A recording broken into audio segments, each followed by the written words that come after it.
Everyone, welcome to Elevate coaching. I love you. आप सभी लोग का एलिवेट कोचिंग के ऑनलाइन परिवार में बहुत बहुत स्वागत है फ्रेंड्स। तो आज यहाँ पर जो है हम आपको किसी नए स्टूडेंट से मिलवा रहे हैं जिनका कि यहाँ पर टीजीटी में सिलेक्शन हुआ है। तो सबसे पहले हमारी तरफ से और हमारी कोचिंग की तरफ से सुषमा यादव जी को बहुत बहुत बधाई हो, उनको बहुत ढेर सारा कांग्रेचुलेशंस। और अब आपको हम उनसे मिलवाते हैं, तो आ जाइए आप। ठीक, तो आप लोग यहाँ पर उनसे पूछ सकते हैं कि इनका जो टीजीटी में सिलेक्शन हुआ है उसके पीछे इनका क्या उद्देश्य था और किनका किनका सहयोग था, किस प्रकार से ये सेलेक्ट हुई थी। तो आप लोग इनसे जान सकते हैं खुद ही। धन्यवाद मैम। और सभी लोगों को मेरी तरफ से नमस्कार। और मैं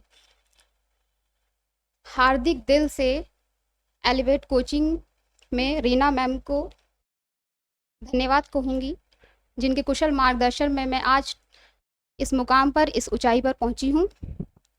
बहुत बहुत धन्यवाद मैम। और टीजीटी 2021 में सिलेक्ट हुई हूँ।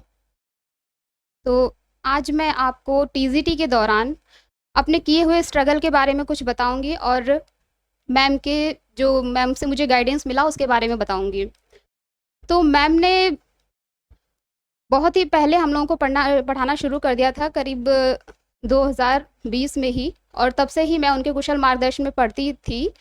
फिर जो है कि जो भी कोचिंग में पढ़ाया जाता था उसको मैं बहुत ही अच्छी तरह से पढ़ती थी और कोई भी मैटर दूसरे दिन के लिए नहीं छोड़ती थी, उसको एट द टाइम पे पूरा कंप्लीट करती थी और उसके बाद उसके शॉर्ट नोट्स बनाती थी। इसके बाद काफ़ी पहले जब मैंने मैम के मार्गदर्शन में ज्वाइन किया था कोचिंग, तो उस समय मैं थोड़ा सा भटक गई थी क्योंकि सुपर टेट और टीजीटी के बीच में फंस गई थी। और मैंने सोचा कि टीजीटी की तरफ जाना होगा या फिर सुपर टेट की तरफ। तो इसके लिए मैं मैम को बार बार धन्यवाद दूंगी कि उन्होंने मुझे इस तरफ कन्विंस किया और मैंने फिर जो है कि टीजीटी की तरफ रुख किया। फिर उसके बाद मैम के पढ़ाए हुए सारे नोट्स मैंने फॉलो किए, जैसे पढ़ाती थी वैसे मैंने उनको पूरी तरह से ऑब्जर्व किया और कॉन्सेप्ट को समझा। मैं क्वेश्चन सॉल्व करने से ज़्यादा कॉन्सेप्ट को समझना बेहतर समझती थी और इसीलिए मैंने क्वेश्चंस पे ज़्यादा ध्यान न दे करके कॉन्सेप्ट को समझा। जो भी डाउट होते थे मैम बहुत ही अच्छे से क्लियर करती थी और पढ़ाती थी, बताती थी। बाद में जो उन्होंने टेस्ट लिए, उस टेस्ट ने भी बहुत हेल्प की।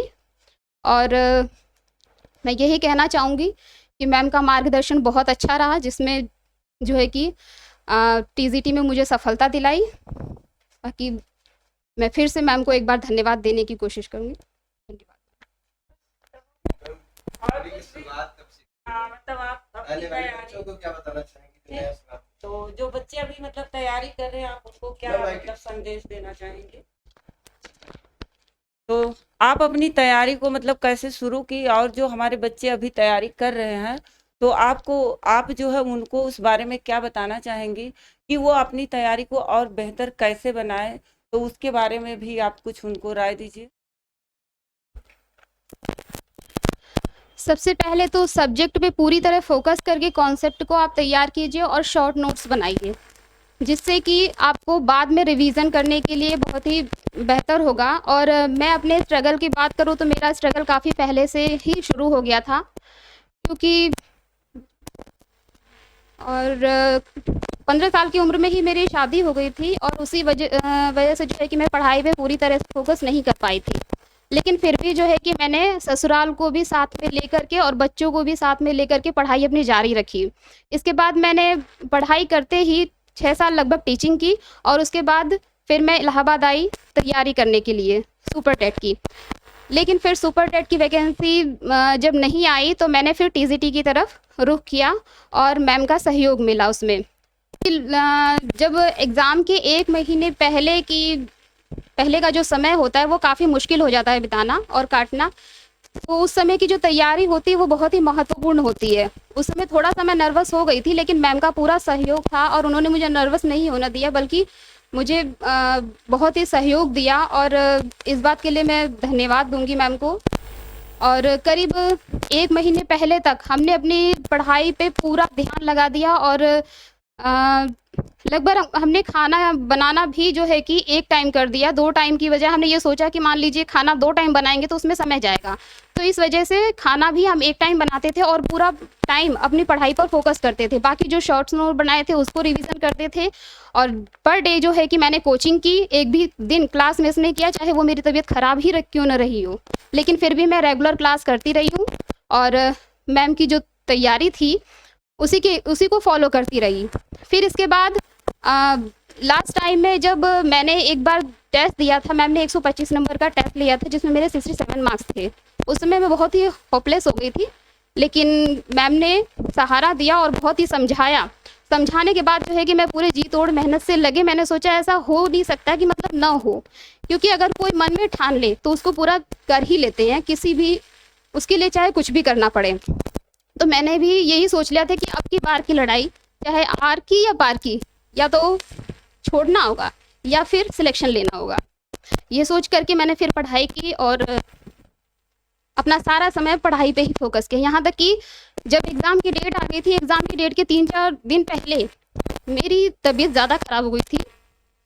मतलब ऐसा हो गया था कि सांस लेना भी मुश्किल हो गया था, पर उस समय में भी मैंने अपनी पढ़ाई जारी रखी और जो है कि एग्ज़ाम देते वक्त भी मेरे बैकबोन में इतना दर्द था और मैं बैठ नहीं पा रही थी, लेकिन फिर भी मैंने अपने आप को तटस्थ रख के एग्ज़ाम दिया, पेपर दिया और नतीजा आज आपके सामने है।